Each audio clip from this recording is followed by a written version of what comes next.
চতুর্থ শ্রেণীর শিক্ষার্থীরা তোমাদের 2026 সালের গণিত বইয়ের ছবি এটি আমি দেখাচ্ছি।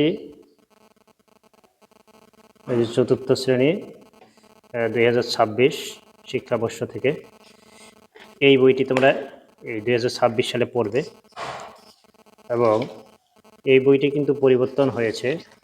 বইয়ের সূচিপত্রটা তোমরা দেখতে পাচ্ছ, দেখো এখানে সূচিপত্রে দেওয়া আছে 1 থেকে 11 পর্যন্ত। প্রথমে সংখ্যায় স্থানীয় মান, যোগ ও বিয়োগ, গুণ, ভাগ, গাণিতিক বাক্য, গুণিতক ও গুণনীয়ক, সাধারণ ভগ্নাংশ, দশমিক ভগ্নাংশ, পরিমাপ, জ্যামিতি, উপাত্ত সংগ্রহ ও বিন্যস্তকরণ। আর 2025 সালের বইটিও আমার কাছে আছে। দেখো এইটি ছিল তোমাদের 2025 সালের প্রাথমিক গণিত চতুর্থ শ্রেণী। দেখো কিছু পরিবর্তন হয়েছে এখানে। এই যে 2025 সালের এটি পরিবর্তন হচ্ছে 2025 সাল এবং 2026 সালের মধ্যে আমি তুলনা করতেছি। দেখো এখানে ছিল বড় সংখ্যা ও স্থানীয় মান, প্রথমে বড় সংখ্যা স্থানীয় মান, যোগ ও বিয়োগ, গুণ, ভাগ, যোগ বিয়োগ গুণ ভাগ সংক্রান্ত সমস্যা, এটি কিন্তু এখানে নাই, এখানে শুধু আছে।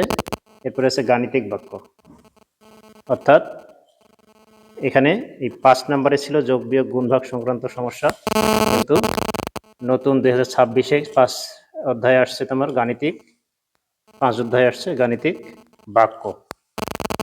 আর এখানে 2025 ছিল গাণিতিক বাক্য 6 অধ্যায়ে। এরপরে গুণিতক, গুণনীয়ক, সাধারণ ভগ্নাংশ, দশমিক ভগ্নাংশ, পরিমাপ 11 অধ্যায়ে তোমরা দেখতে পাচ্ছ এখানে সময় ছিল।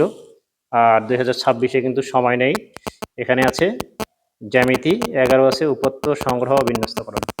এখানে 12তে আছে, 12তে ছিল উপাত্ত সংগ্রহ বিন্যস্তকরণ, 13তে রেখা ও কোণ ছিল, আর 14তে ত্রিভুজ ছিল। অর্থাৎ আলাদা আলাদা করে জ্যামিতির 2টা অধ্যায় ছিল এখানে 2025-এ, আর সময় নামে একটি অধ্যায় ছিল এবং যোগ বিয়োগ গুণ ভাগ সংক্রান্ত সমস্যা ছিল। এই 3টি অধ্যায় এখানে 2026-এ কিন্তু বাদ দেওয়া হয়েছে।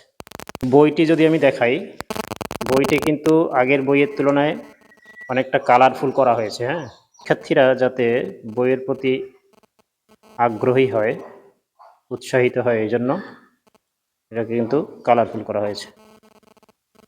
তো শিক্ষার্থীরা তোমাদের 2026 সালের চতুর্থ শ্রেণীর বইটি দেখালাম। পরবর্তী ক্লাসগুলো এই বই থেকেই আপলোড করা হবে। ধন্যবাদ।